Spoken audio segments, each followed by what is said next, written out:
31 de janeiro de 1945. Base aérea de Clark, Luzon, Filipinas. As mãos do Major Frank T. McCoy tremiam levemente enquanto ele fotografava a aeronave diante dele. Um bombardeiro, Mitsubishi G4M BET intacto, ostentando o número de cauda 763-12. Este não pode ser o design padrão deles. Nenhuma força aérea construiria bombardeiros desta forma. A fuselagem brilhava sob o sol tropical, sua forma cilíndrica distinta, justificando seu apelido dado pelos aliados. Medindo quase 20 metros do nariz à cauda, o bombardeiro repousava sobre seu trem de pouso triciclo como um enorme charuto descansando na pista. As asas, medindo 25 metros de ponta a ponta, não mostravam danos de batalha. Os motores, radiais de 14 cilindros, produzindo 1.500 cavalos de potência cada, pareciam intactos. Esta não era uma aeronave acidentada recuperada de destroços. Este era um bombardeiro operacional completo, abandonado por sua tripulação durante o avanço americano. Mas o que capturou a atenção total de McCoy, o que revolucionaria a compreensão americana da doutrina de aviação japonesa, foi o que ele descobriu quando subiu no interior das asas através dos painéis de inspeção. Os tanques de combustível estavam completamente desprotegidos. Nenhum composto de borracha autovedante, nenhuma blindagem, nenhum sistemas de supressão de incêndio, nenhum revestimentos protetores de qualquer tipo, apenas uma fina camada de alumínio, talvez com 2 milímetros de espessura, separando milhares de litros de combustível de aviação de alta octanagem do fogo de metralhadora inimiga. O Major McCoy, comandante da Unidade Técnica de Inteligência Aérea do Pacífico Sudoeste, havia examinado dezenas de aeronaves japonesas acidentadas por todo o Pacífico, mas nada o havia preparado para este momento. Este bombardeiro, abandonado intacto durante a libertação americana do campo de Clark, exporia uma filosofia de design tão alheia ao pensamento militar ocidental que levaria meses para os analistas compreenderem totalmente suas implicações. A matemática desta descoberta remodelaria a doutrina tática americana e o design de aeronaves para o restante da guerra.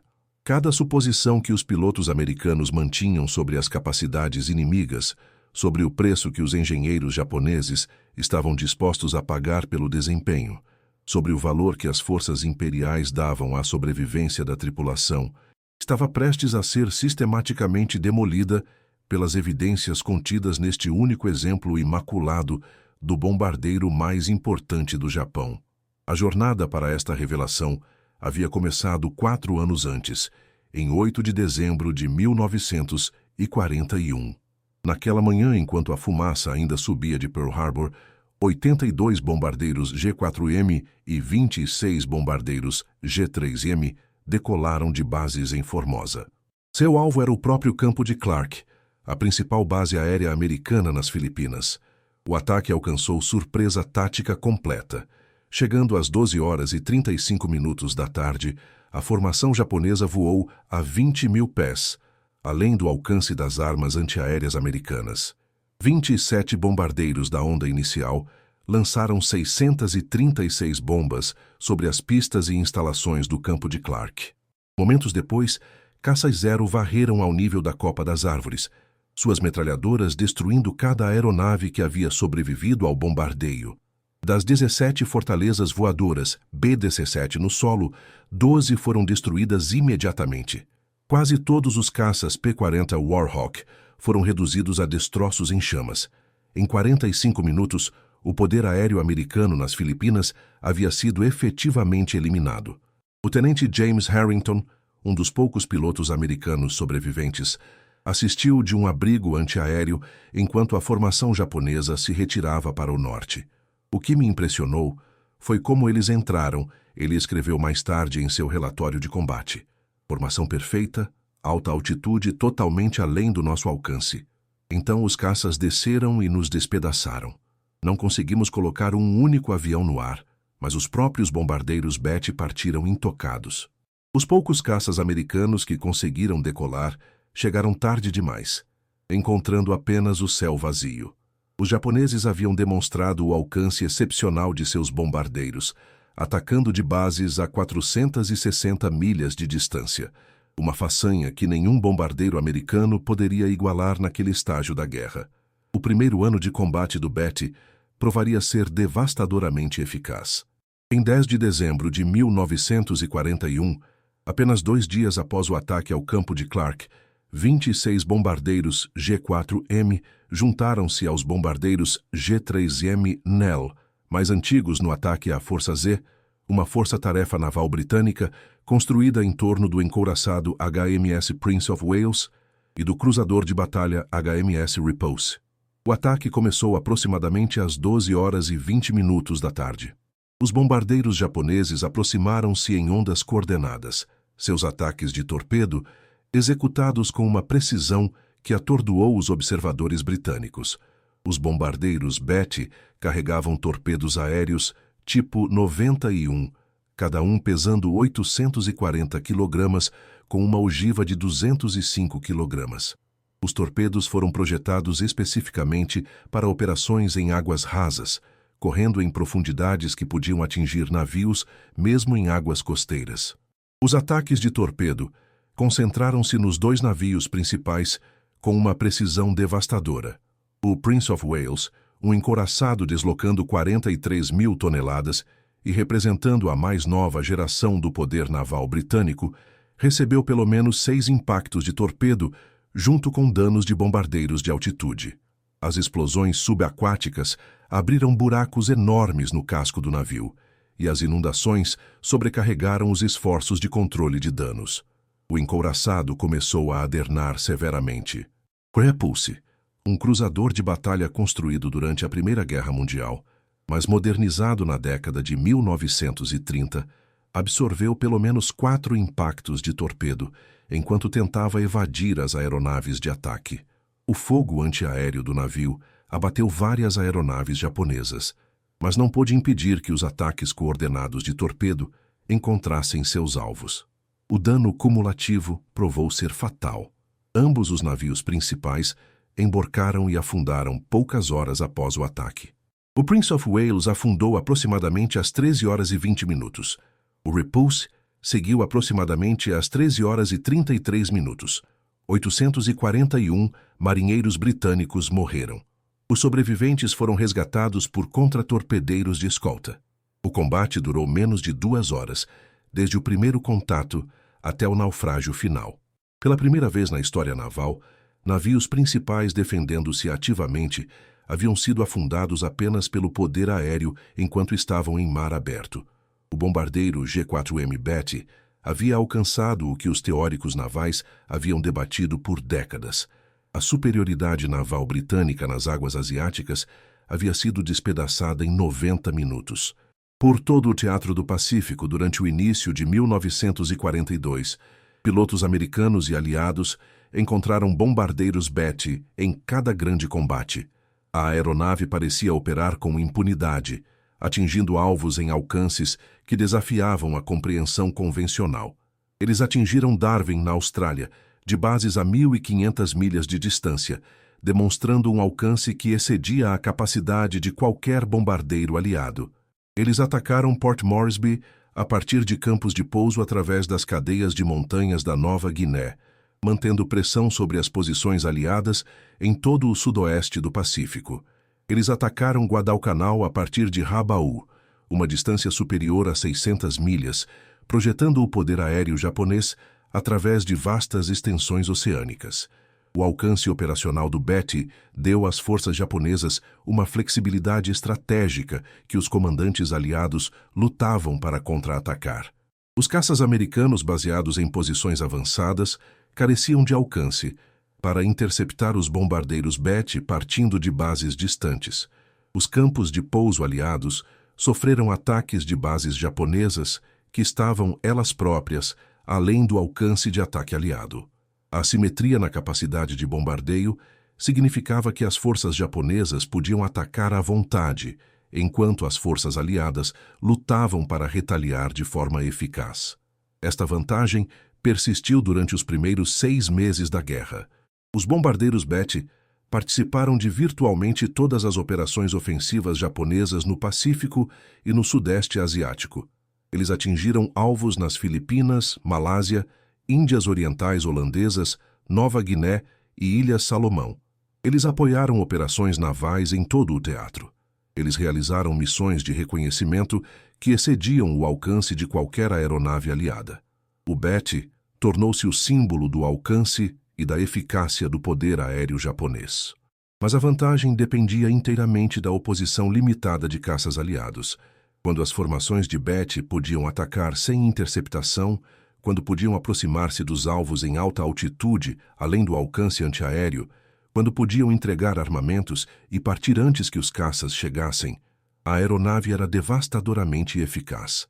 Estas condições caracterizaram as operações durante a primeira metade de 1942, quando a Força Aérea Aliada permanecia limitada e dispersa. Mas em meados de 1942, o cenário tático começou a mudar. À medida que a força de caças americana aumentava, conforme os Wildcats davam lugar aos mais capazes Hellcats e Corsairs, conforme o treinamento de pilotos melhorava e a doutrina tática evoluía, as tripulações de Betty começaram a relatar perdas perturbadoras. A mudança tornou-se inegável em 8 de agosto de 1942. 23 bombardeiros G4M do 4º Grupo Aéreo partiram de Rabaul para atacar posições americanas em Guadalcanal. Caças americanos interceptaram a formação sobre a Ilha Savo. No combate que se seguiu, 18 dos 23 bombardeiros Betty foram abatidos. Aproximadamente 120 aviadores morreram no que se tornaria a pior perda individual de G4M durante toda a campanha. Pilotos de caça relataram a mesma observação em todos os combates. O Betty explodia em chamas com impactos mínimos. 2 ou 3 disparos em qualquer lugar ao longo da fuselagem ou das asas produziam resultados catastróficos. A aeronave ganhou apelidos sombrios que se espalharam rapidamente pelos esquadrões americanos. Charuto voador, isqueiro de um só golpe, zipo voador. Todas referências à tendência aterrorizante do Betty de florescer em fogo devido a danos de batalha. Em outubro de 1942, quando o tenente-comandante John Thomas Blackburn chegou a Guadalcanal comandando o VF-17 voando F-4U Corsairs, a reputação do Betty havia se transformado completamente. Na primeira vez que pegamos uma formação de Betty, não pudemos acreditar na facilidade com que eles caíam. Blackburn relatou mais tarde: acerte-os em qualquer lugar ao longo da fuselagem ou das asas e eles explodirão. Nós os caçávamos ativamente, reconhecendo-os como um dos alvos mais vulneráveis nos céus do Pacífico. Mas a verdadeira extensão da vulnerabilidade do Betty, as decisões de engenharia que tornavam tais perdas catastróficas inevitáveis, não seriam totalmente compreendidas até que as forças americanas começassem a capturar exemplares intactos para exame detalhado.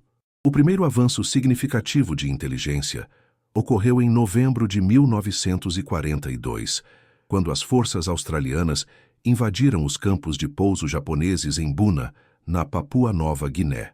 Entre as aeronaves abandonadas, as unidades técnicas de inteligência aérea descobriram bombardeiros Betty, com variados níveis de danos. Exames iniciais confirmaram o que os pilotos haviam relatado. Os tanques de combustível não tinham proteção alguma. Engenheiros aeronáuticos da Unidade Técnica de Inteligência Aérea Aliada, Pacífico Sudoeste, conduziram a primeira análise detalhada. Os painéis de acesso das asas revelaram células de combustível sem medidas de proteção, construção de alumínio fino, nenhuma camada de selante de borracha, nenhum revestimento protetor, nenhum sistemas de supressão de incêndio. Vários bombardeiros Betty examinados em Buna mostraram características idênticas. Isso não era dano de batalha ou modificação de campo. Isso era o design padrão japonês. As implicações eram estarrecedoras. Os bombardeiros americanos em 1942 apresentavam universalmente tanques de combustível autovedantes. A fortaleza voadora B-17 os incorporou a partir do modelo B-17C em diante. O Liberator B-24 os apresentou desde o protótipo XB-24B. Mesmo aeronaves de caça como o P-38 e o P-47 apresentavam sistemas de combustível protegidos. Os tanques de combustível autovedantes usavam um composto de borracha em camadas que inchava em contato com o combustível quando perfurado por balas ou fragmentos de granada, vedando os furos e evitando a perda de combustível e incêndios. A tecnologia adicionava um peso substancial à aeronave, mas melhorava drasticamente as taxas de sobrevivência da tripulação. A doutrina militar americana considerava essa penalidade de peso essencial e inegociável. No entanto, ali estava o principal bombardeiro terrestre do Japão, produzido aos milhares, operando em todo o teatro do Pacífico, com tanques de combustível que ofereciam proteção zero. O peso economizado ao eliminar sistemas de autovedação, blindagem e equipamentos de supressão de incêndio era imediatamente aparente. Mas o custo em vidas de tripulantes estava se tornando igualmente óbvio nas estatísticas de perdas que aumentavam a cada combate. O Betty, capturado no campo de Clark, em janeiro de 1945, forneceria a análise técnica mais completa. O Major McCoy e sua equipe passaram 3 semanas desmontando e documentando cada sistema. Seu relatório, classificado como secreto e distribuído a todas as forças aéreas aliadas, detalhava especificações que explicavam tanto as capacidades extraordinárias do Betty quanto suas vulnerabilidades catastróficas.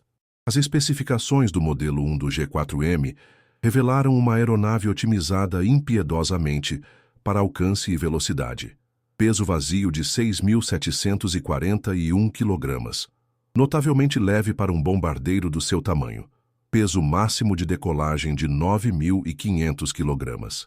Capacidade de combustível de 4.780 litros, distribuídos em 8 tanques desprotegidos, 4 em cada asa, posicionados na seção central da asa, onde eram mais vulneráveis a danos em combate.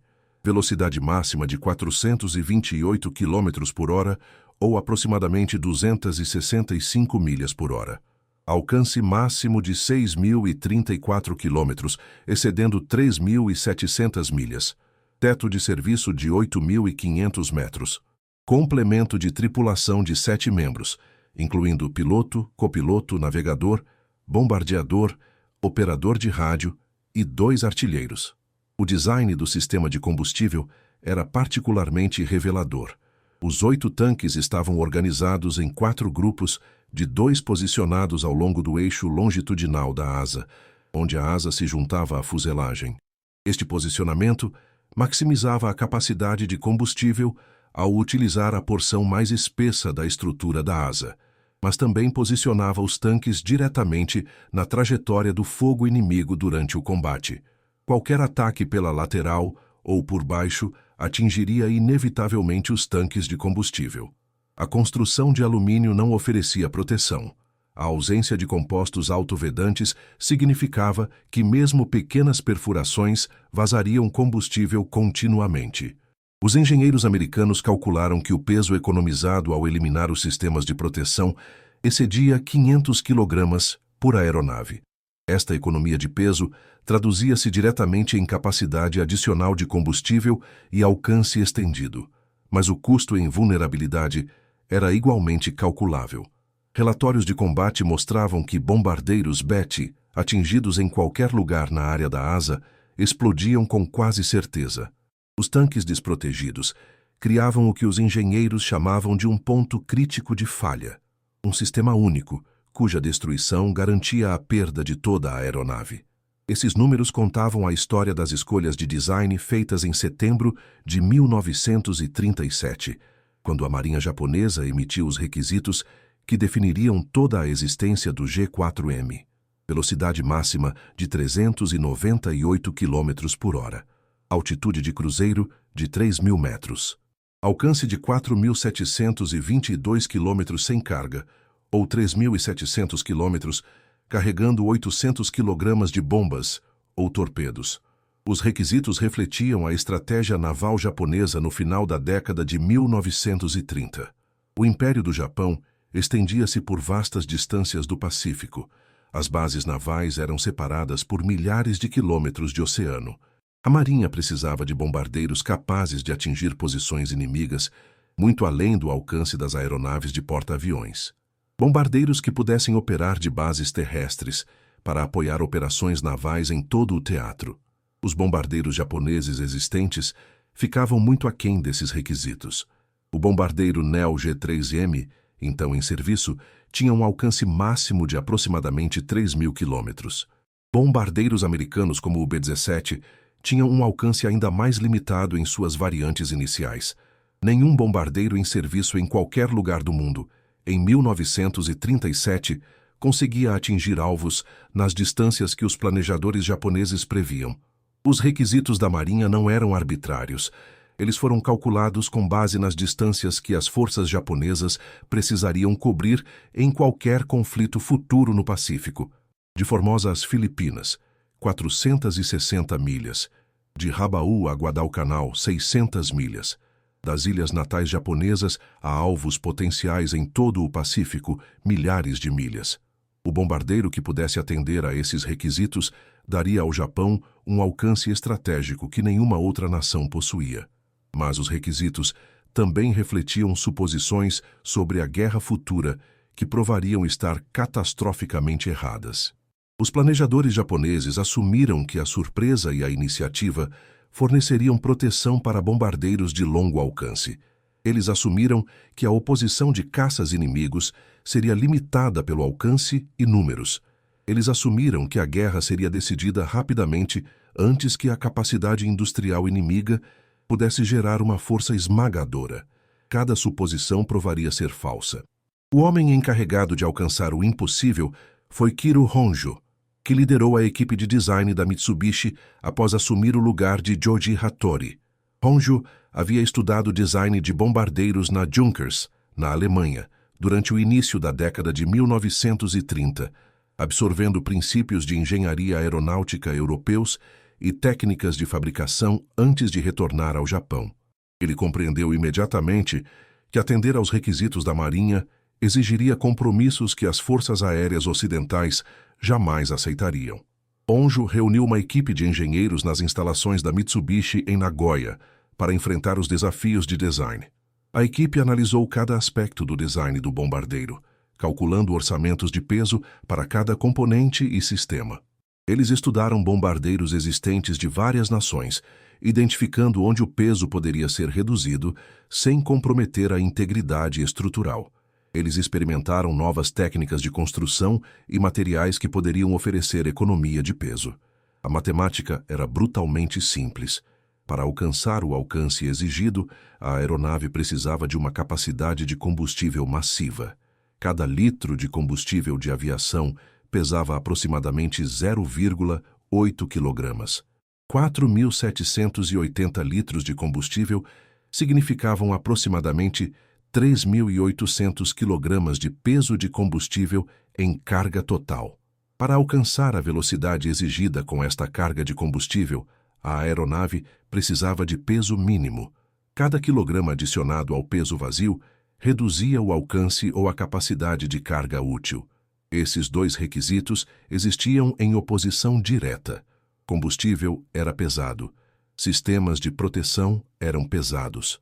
Blindagem pesando centenas de quilogramas seria necessária para proteger as posições da tripulação e os sistemas vitais. Tanques de combustível autovedantes adicionavam um peso substancial através dos compostos de borracha e da estrutura adicional necessária. Sistemas de supressão de incêndio adicionavam peso.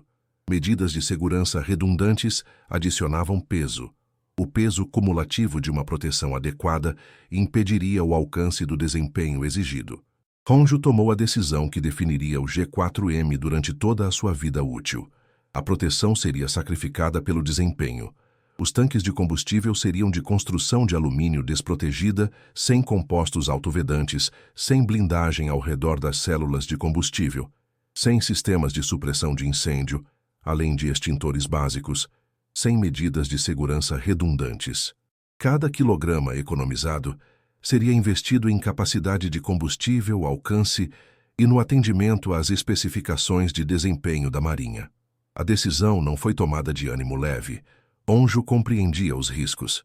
Sua equipe calculou as vulnerabilidades que tanques de combustível desprotegidos criariam. Eles sabiam que danos de combate nas asas provavelmente provariam ser catastróficos, mas também sabiam que os requisitos da Marinha não poderiam ser atendidos de outra forma com a tecnologia disponível. A escolha era entre uma aeronave que atendesse às especificações de desempenho com vulnerabilidades conhecidas ou uma aeronave que falhasse em atender aos requisitos, mas oferecesse melhor proteção. A Marinha havia exigido desempenho. Honjo entregou desempenho. O primeiro protótipo do G4M voou em 23 de outubro de 1939. A aeronave atendeu a todos os requisitos de desempenho que a Marinha havia especificado. A velocidade excedeu as expectativas. O alcance superou as projeções. A capacidade de carga útil satisfez as necessidades operacionais. O bombardeiro entrou em produção como o bombardeiro de ataque tipo 1 da Marinha, com a Mitsubishi construindo a aeronave em fábricas em Nagoya. Os modelos de produção iniciais designados G4M Modelo 1 começaram a chegar às unidades operacionais em abril de 1941. Em dezembro de 1941, aproximadamente 180 G4M estavam em serviço na Marinha Japonesa. Estas aeronaves formariam a espinha dorsal do poder aéreo terrestre japonês durante a Guerra do Pacífico. A estreia em combate do BET no campo de Clark e contra a Força Z demonstrou a sabedoria das prioridades de design de Honjo nas condições específicas do início de 1942. Ao enfrentar oposição limitada, ao alcançar a surpresa, ao operar além do alcance dos caças inimigos, o BET era devastadoramente eficaz. Seu alcance permitia ataques de bases que os inimigos consideravam seguras. Sua velocidade permitia a penetração rápida de áreas-alvo. Sua carga útil entregava danos significativos, mas essas vantagens dependiam inteiramente da suposição de que as formações de BET enfrentariam oposição mínima. No momento em que a força de caças americana aumentou, no momento em que a interceptação tornou-se rotina, no momento em que o combate sustentado tornou-se inevitável, cada escolha de design que priorizou o alcance sobre a proteção tornou-se uma sentença de morte para as tripulações. A campanha de Guadalcanal expôs a falha fundamental na filosofia de design do BET. De agosto a outubro de 1942, mais de 100 bombardeiros G4M foram perdidos com suas tripulações, no que se tornou um derramamento de sangue sustentado que as forças aéreas japonesas não podiam suportar. A única missão em 8 de agosto sozinha destruiu 18 de 23 aeronaves, com aproximadamente 120 aviadores mortos. O padrão repetiu-se com consistência brutal durante toda a campanha. Formações de BET partiriam de Rabaul, voariam 600 milhas até Guadalcanal, enfrentariam caças americanos e sofreriam perdas catastróficas. O dia 9 de agosto viu bombardeiros adicionais perdidos. 10 de agosto trouxe mais perdas. Até o final de agosto, o 4º Grupo Aéreo havia sido efetivamente destruído como unidade operacional. Setembro não trouxe alívio. Formações de BET continuaram atingindo posições americanas em Guadalcanal, e caças americanos continuaram destruindo-as em números esmagadores. A matemática era inexorável. As forças japonesas precisavam atingir as posições americanas para disputar o controle da ilha. Os bombardeiros BET forneciam o único meio de entregar uma capacidade de ataque significativa a partir de Rabaul, mas cada missão resultava em perdas que não podiam ser repostas. Outubro viu o padrão continuar. A força de caças americana aumentou à medida que mais esquadrões chegavam ao campo de Henderson. A qualidade dos pilotos melhorou conforme a experiência de combate acumulava. A doutrina tática evoluiu para explorar as vulnerabilidades do BET de forma mais eficaz. As perdas japonesas aceleraram mesmo quando o número de bombardeiros disponíveis para missões declinou. Em novembro, quando a campanha de Guadalcanal efetivamente terminou com a retirada japonesa, as perdas de BET excediam 100 aeronaves. As baixas da tripulação aproximavam-se de 700 homens mortos. A taxa de troca era insustentável. O bombardeiro terrestre mais capaz do Japão havia sido tornado obsoleto por suas próprias vulnerabilidades, transformado de uma arma temida no que os pilotos americanos chamavam de carne fácil. Os planejadores japoneses esperavam perdas. Todas as operações militares envolviam baixas, mas a escala das perdas do Betty excedeu todas as projeções. Os tanques de combustível desprotegidos que permitiam um alcance de 6.000 quilômetros também garantiam que qualquer impacto nas asas ou fuselagem provavelmente seria fatal. Não havia meio-termo, nenhuns bombardeiros feridos voltando para casa, nenhumas aeronaves danificadas, mas sobreviventes. Os bombardeiros Betty ou retornavam intocados ou explodiam em chamas. Em meados de 1940 e 30, os engenheiros japoneses reconheceram que modificações eram essenciais. Começando com a 663ª aeronave, produzida em março de 1943, folhas de borracha de 30 milímetros foram instaladas sob as superfícies das asas, onde os tanques de combustível estavam localizados. Estas folhas não eram tanques autovedantes verdadeiros. Eram uma medida de compromisso, adicionando peso mínimo enquanto forneciam proteção limitada contra vazamento de combustível. A modificação reduziu a velocidade máxima em 9 km por hora. O alcance máximo diminuiu 315 km, mas as taxas de sobrevivência da tripulação não mostraram melhoria significativa. As folhas de borracha podiam retardar o vazamento de combustível de impactos de pequeno calibre. Elas não podiam evitar incêndios de projéteis de calibre maior ou granadas de canhão.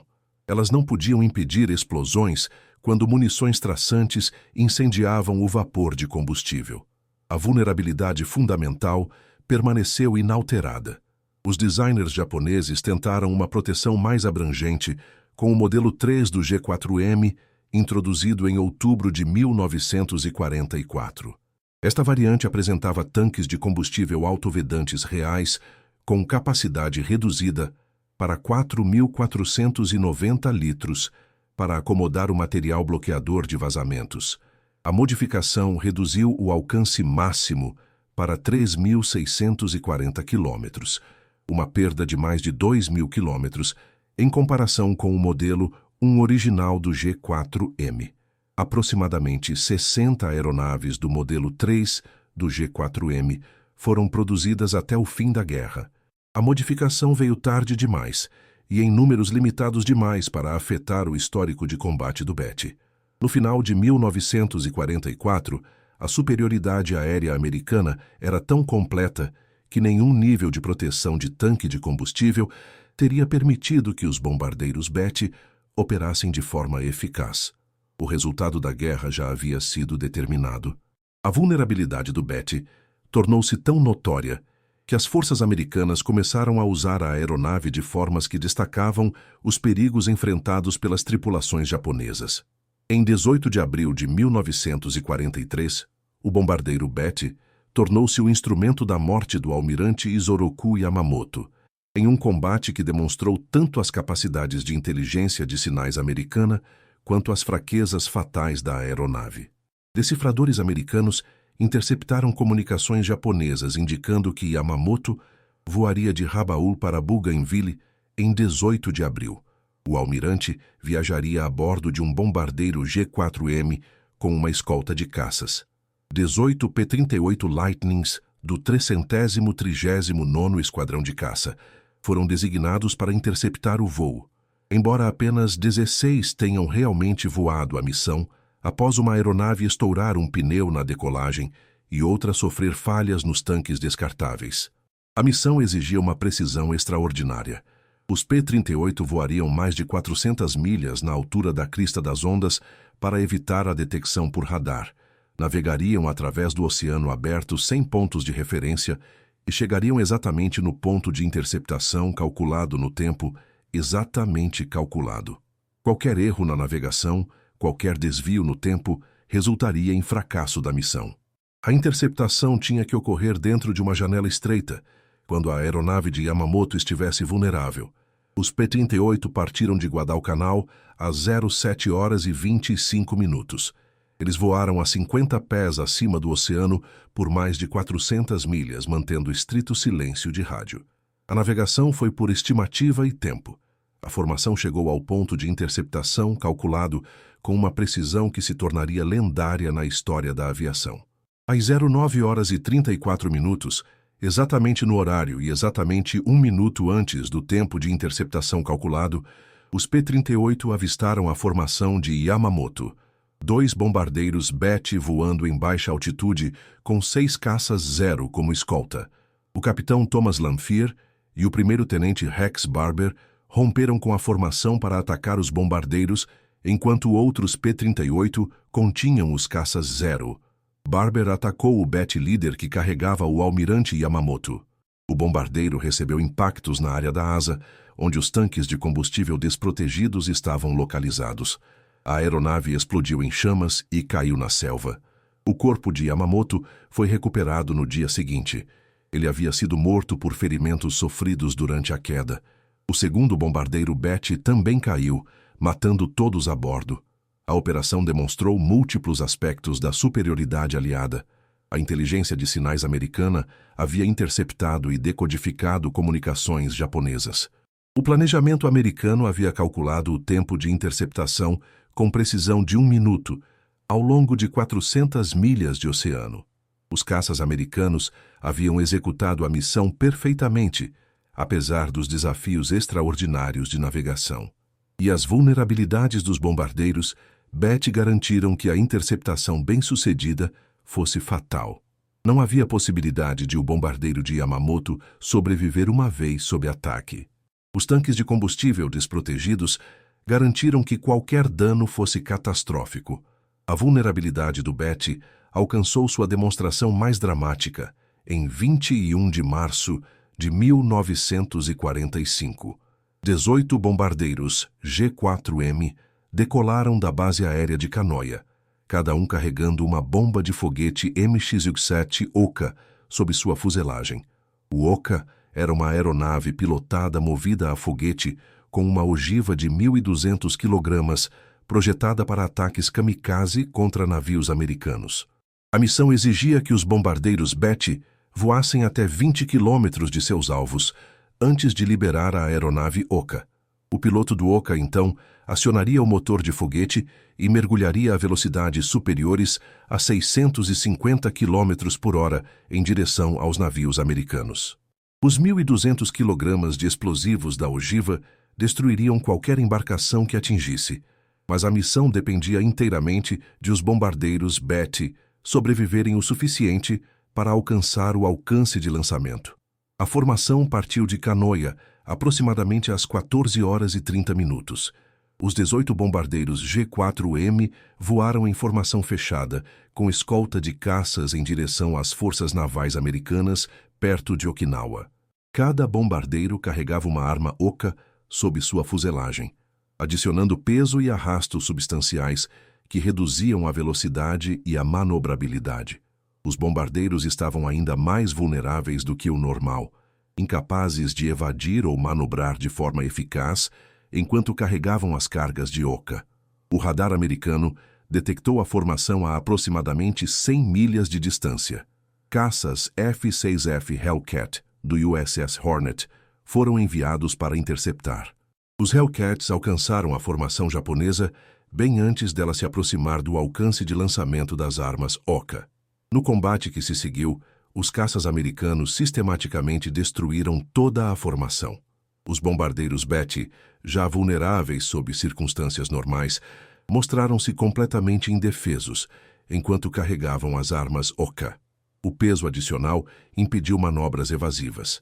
A arma externa criou um arrasto que reduziu a velocidade. Os tanques de combustível desprotegidos garantiram que qualquer impacto fosse fatal. Um por um, os bombardeiros explodiram e caíram no oceano. Nem um único bombardeiro BET sobreviveu para alcançar o alcance de lançamento. Nem uma única arma Oka foi lançada contra os navios americanos. 137 tripulantes de bombardeiro e 15 pilotos de Oka morreram no ataque. A missão representou a expressão máxima da falha fundamental do Betty. Uma aeronave projetada para entregar armamentos a alvos distantes não podia sobreviver para entregar esses armamentos ao enfrentar uma oposição preparada. O alcance extraordinário, que tornava a missão teoricamente possível, não significava nada quando a aeronave explodia antes de alcançar o alcance de lançamento da arma. A missão final voada por bombardeiros Betty ocorreu em 19 de agosto de 1945, 4 dias após o imperador Hirohito anunciar a rendição do Japão. 2 bombardeiros G-4M pintados de branco com cruzes verdes partiram do campo de pouso de Atsugi, carregando representantes japoneses para discutir os termos de rendição com as forças aliadas. As aeronaves, recebendo os códigos de chamada Bataan 1 e Bataan 2, voaram para Hieshima, onde a delegação japonesa transferiu-se para um C-54 americano para transporte até Manila. O simbolismo era profundo e deliberado. A pintura branca e as cruzes verdes indicavam intenção pacífica, transformando os bombardeiros de armas de guerra em veículos de diplomacia. Os códigos de chamada Bataan 1 e Bataan 2 referenciavam o local onde as forças americanas haviam se rendido ao Japão em abril de 1942, uma das derrotas mais devastadoras na história militar americana. Agora, 3 anos depois, aeronaves ostentando esses códigos de chamada carregavam a delegação de rendição do Japão. O tenente Densudo pilotou uma das aeronaves de rendição, uma variante de transporte modelo 1 do G-6M convertida da estrutura do bombardeiro. As variantes de transporte mantinham a fuselagem cilíndrica e a configuração de asa distintas do Betty, mas carregavam passageiros e carga em vez de armas. A tripulação vestia uniformes de gala em vez de trajes de voo.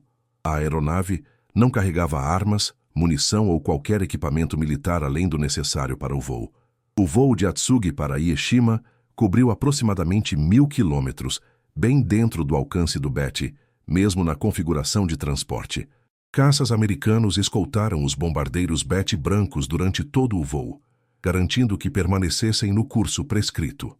A escolta foi tanto protetora quanto supervisora, garantindo passagem segura enquanto impedia qualquer desvio das rotas planejadas. Os bombardeiros Betty brancos com cruzes verdes tornaram-se a imagem final da aeronave que havia aberto a Guerra do Pacífico no campo de Clark em dezembro de 1941. O círculo estava completo. O bombardeiro que havia destruído o poder aéreo americano nas Filipinas nas primeiras horas da guerra agora carregava a delegação de rendição do Japão nos dias finais da guerra. A aeronave que simbolizou o alcance e a eficácia do poder aéreo japonês agora simbolizava a derrota e a submissão do Japão aos termos aliados. As estatísticas de produção do Betty refletem tanto a importância da aeronave para as operações japonesas quanto o custo terrível de sua filosofia de design. A produção total atingiu aproximadamente 2.414 aeronaves em todas as variantes, embora algumas fontes citem números de até 2.435, ao incluir todos os protótipos e subtipos. A variação nos números totais reflete diferentes métodos de contagem de protótipos, subtipos e variantes de transporte. O modelo 1 do G-4M compreendeu aproximadamente 1.172 aeronaves, produzidas de 1941 até o início de 1943. Esta variante apresentava o design original de tanque de combustível desprotegido, com capacidade de 4.780 litros. A velocidade máxima atingia 428 km por hora. O alcance máximo de 6.034 km tornava-o o bombardeiro de maior alcance em serviço em qualquer lugar do mundo. Mas a ausência completa de sistemas de proteção o tornava catastroficamente vulnerável assim que a força de caças americana aumentou. O modelo 2 do G-4M, com maior capacidade de combustível e velocidade ligeiramente superior, contou com aproximadamente 1.142 exemplares, produzidos de 1943 a 1945. Esta variante aumentou a capacidade de combustível para 6.490 litros, estendendo o alcance máximo ainda mais.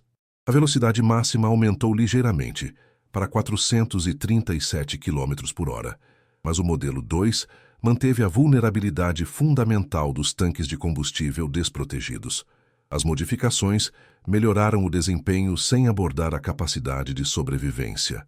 O modelo 3 do G4M, designado modelo 34, representou a única variante com tanques de combustível autovedantes reais.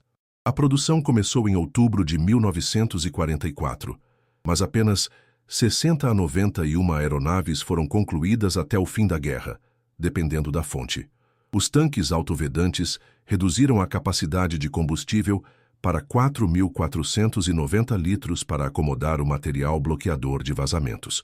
O alcance máximo diminuiu para 3.640 quilômetros, uma perda de mais de 2.000 quilômetros em comparação com o modelo 1. A modificação veio tarde demais e em números limitados demais para afetar os resultados do combate. A variante de transporte G6M, convertida de estruturas de bombardeiros, somou outras 30 aeronaves. Estas versões de transporte carregavam passageiros e carga em vez de armas, servindo em funções de ligação e comunicações. O modelo 1 do G6M, usado para uma das aeronaves de rendição em agosto de 1945, representava esta variante. A produção continuou até agosto de 1945, com as aeronaves finais concluídas apenas alguns dias antes da rendição do Japão. As fábricas da Mitsubishi produziram bombardeiros BET a taxas de pico de aproximadamente 100 aeronaves por mês durante 1943.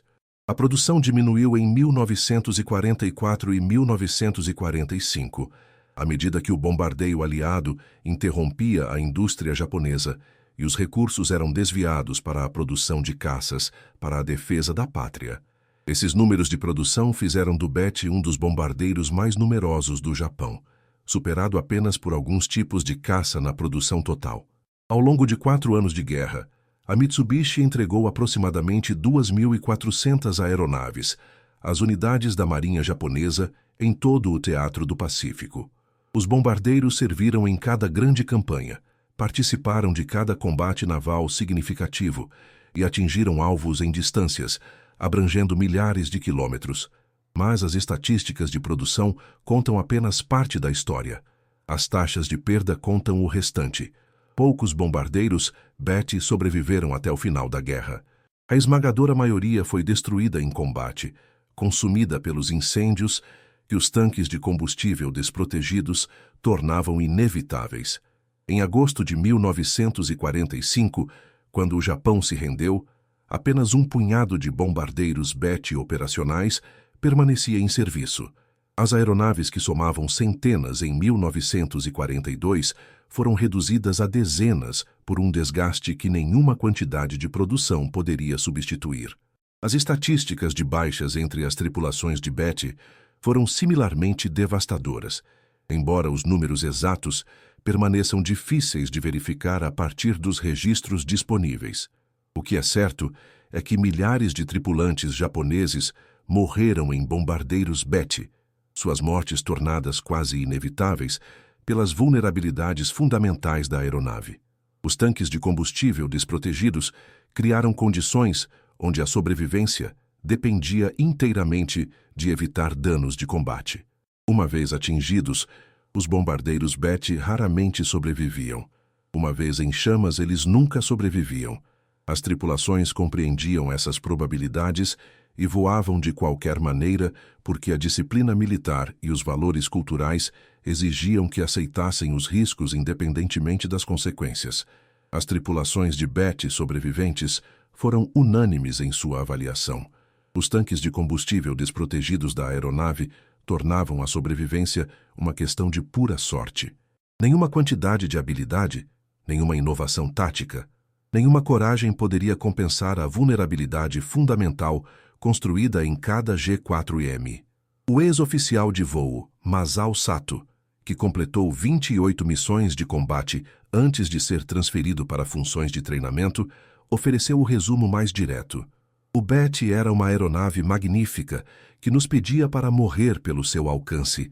Nós o voávamos porque éramos ordenados a voá-lo. Morríamos nele porque era para isso que ele havia sido projetado para nos fazer. A comparação com os sistemas de proteção de bombardeiros aliados destaca a diferença gritante na filosofia de design.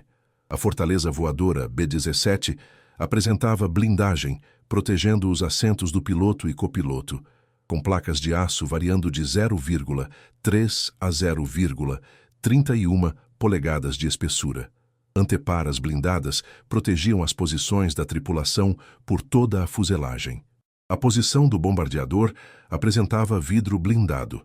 As posições dos artilheiros laterais incluíam escudos protetores. Tanques de combustível autovedantes eram padrão a partir do modelo B-17C em diante.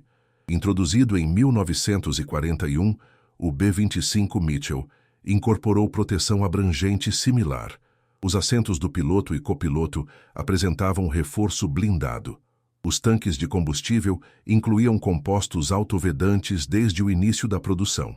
O peso vazio do B-25 de aproximadamente 9.100 kg refletia a penalidade substancial de peso dos sistemas de proteção, sendo cerca de 2.000 kg mais pesado que o BET. Apesar de tamanho e função similares, a penalidade de peso para os sistemas de proteção aliados era substancial e aceita como necessária. Estudos americanos durante a guerra demonstraram a eficácia das medidas de proteção da tripulação com precisão estatística. A blindagem corporal reduziu as fatalidades por ferimentos torácicos de 36% para 8%, uma redução de mais de 75% nas mortes por ferimentos no peito. Os tanques de combustível autovedantes reduziram as baixas relacionadas ao fogo por margens similares. Aeronaves equipadas com sistemas de combustível protegidos mostraram taxas de sobrevivência 3 a 4 vezes maiores do que aeronaves desprotegidas quando danificadas em combate. Posições de tripulação protegidas aumentaram as taxas de sobrevivência em aeronaves danificadas ao fornecer proteção contra fragmentos de granada e fogo de armas leves. O vidro blindado evitava baixas de pilotos em ataques frontais. Anteparas compartimentavam a fuselagem, evitando que o fogo ou danos em uma seção se espalhassem por toda a aeronave. A abordagem abrangente para a proteção da tripulação refletia a doutrina americana, de que tripulações treinadas representavam ativos mais valiosos do que aeronaves, que poderiam ser substituídas mais facilmente do que veteranos de combate experientes. O custo de peso para esta proteção excedia 1.000 libras na maioria dos bombardeiros americanos, mas a capacidade industrial americana permitia esta penalidade de peso sem sacrificar os números de produção. As fábricas americanas produziram mais de 12.000 bombardeiros B-17 e quase 10.000 Liberators B-24 durante a guerra. A capacidade de produção significava que as forças americanas podiam enviar grandes números de bombardeiros protegidos sem comprometer a capacidade. A doutrina japonesa chegou a conclusões diferentes. O design do BET refletia um cálculo de que o alcance e o poder de ataque superavam a sobrevivência da tripulação. Esta filosofia assumia que alcançar a surpresa e manter a iniciativa forneceria proteção suficiente. Assumia que a oposição inimiga permaneceria limitada. Assumia que a guerra seria curta e decisiva. Todas estas suposições provaram-se catastroficamente erradas. Em meados de 1942, a força de caças americana aumentou para níveis que tornaram a interceptação de BET rotineira. No final de 1942, os pilotos americanos haviam aprendido a explorar cada vulnerabilidade do BET. Em 1943, as formações de BET sofreram perdas tão devastadoras que as missões tornaram-se operações suicidas. Em 1944, os bombardeiros BET mal podiam operar à luz do dia contra a oposição americana. A matemática da guerra do BET foi escrita em fogo e perda. Cada vantagem que tornou a aeronave formidável no início de 1942 tornou-se irrelevante uma vez que o combate sustentado começou. O alcance não significava nada quando os bombardeiros explodiam antes de alcançar os alvos. A velocidade não significava nada quando os caças podiam interceptar de bases distantes. A carga útil não significava nada quando as formações eram destruídas antes do lançamento do armamento. O exame do número de cauda 763-12 no campo de Clark, em janeiro de 1945, revelou a história completa. Os tanques de combustível desprotegidos que chocaram o Major McCoy não foram um descuido, não foram um expediente temporário, não foram uma falha de design. Eles foram a escolha deliberada de engenheiros que acreditavam que o alcance importava mais do que a sobrevivência. Os designers japoneses haviam criado exatamente o que suas especificações exigiam: uma aeronave com alcance e velocidade extraordinários, construída com peso mínimo, otimizada para os requisitos de missão que receberam. Os tanques estavam desprotegidos porque a proteção teria impedido o alcance do desempenho exigido. A decisão fazia todo o sentido dentro das limitações da tecnologia de 1937 e das suposições de 1937 sobre a guerra futura. Mas essas suposições colapsaram sob a realidade do combate, sustentado contra um oponente com capacidade industrial ilimitada e crescente vantagem tecnológica. O bombardeiro Betty tornou-se um símbolo da disposição japonesa em aceitar baixas catastróficas em busca de vantagem tática. Tornou-se evidência de uma cultura militar que valorizava o cumprimento da missão sobre a sobrevivência da tripulação. Quando os engenheiros americanos examinaram o Betty intacto no campo de Clark, eles não estavam apenas analisando uma aeronave inimiga. Eles estavam testemunhando a manifestação física de escolhas feitas anos antes, escolhas que priorizaram a capacidade sobre a sobrevivência, escolhas que custariam a vida de milhares de tripulantes japoneses. Os tanques de combustível desprotegidos não foram um acidente, eles foram uma decisão. O bombardeiro Betty serviu do primeiro dia da Guerra do Pacífico ao último. Afundou navios principais e devastou bases aéreas. Operou em distâncias que nenhum outro bombardeiro podia igualar. Mas seu legado final está escrito em estatísticas de perdas que excederam todas as projeções. A aeronave que abriu a guerra destruindo o poder aéreo americano no campo de Clark terminou a guerra carregando a delegação de rendição do Japão em aeronaves pintadas de branco, marcadas com cruzes verdes. A tripulação do número de cauda 763-12 havia abandonado sua aeronave durante o avanço americano no campo de Clark. Eles haviam sobrevivido ao se afastarem de uma aeronave cujo design tornava a sobrevivência em combate quase impossível. A maioria das tripulações de Betty não teve tanta sorte. Eles voaram missões conhecendo o perigo. Eles subiram em bombardeiros desprotegidos e cruzaram vastas distâncias do Pacífico e morreram em números esmagadores, consumidos por incêndios que o design da aeronave tornou inevitáveis. A história do bombardeiro Betty é, em última análise, sobre o preço da capacidade sem proteção. Ela demonstra que o desempenho sozinho não pode garantir o sucesso quando esse desempenho é comprado ao custo da sobrevivência da tripulação. O alcance extraordinário de 6.000 quilômetros não significava nada quando as aeronaves não podiam sobreviver aos 100 quilômetros finais até o alvo. A velocidade impressionante de 428 quilômetros por hora não fornecia vantagem quando os caças americanos podiam interceptar de bases distantes com alerta de sistemas de radar. A capacidade de carga útil de 1 tonelada tornou-se irrelevante quando as formações eram destruídas antes do lançamento da arma. Mais importante ainda, o Betty revela que a tecnologia militar divorciada de uma avaliação realista das condições de combate produz armas que matam suas próprias tripulações tão eficientemente quanto atingem os alvos inimigos. As suposições subjacentes ao design do Betty, suposições sobre oposição limitada e curta duração da guerra, provaram-se catastroficamente erradas poucos meses após o início da Guerra do Pacífico. Quando essas suposições foram provadas falsas, milhares de bombardeiros Betty já estavam em serviço ou produção, e a indústria japonesa carecia da capacidade de substituí-los por designs melhor protegidos. Os designers japoneses compreenderam os riscos quando fizeram suas escolhas em 1937 e 38. Eles calcularam as penalidades de peso. Eles conheciam as vulnerabilidades. Eles aceitaram as compensações, porque acreditavam que as vantagens de desempenho provariam ser decisivas. Eles estavam errados, e milhares de homens pagaram o preço por esse erro de cálculo com suas vidas. O legado do Betty estende-se além da história da aviação para questões fundamentais sobre filosofia de design de aeronaves, ética militar, risco aceitável e o valor da vida humana na guerra. Os designers americanos responderam a essas questões, priorizando a proteção mesmo ao custo do desempenho. Os designers japoneses responderam de forma diferente. Ele permanece como evidência do que acontece quando a capacidade é priorizada sobre a sobrevivência, quando o alcance é comprado com vidas de tripulantes, quando os requisitos de desempenho anulam as considerações de proteção.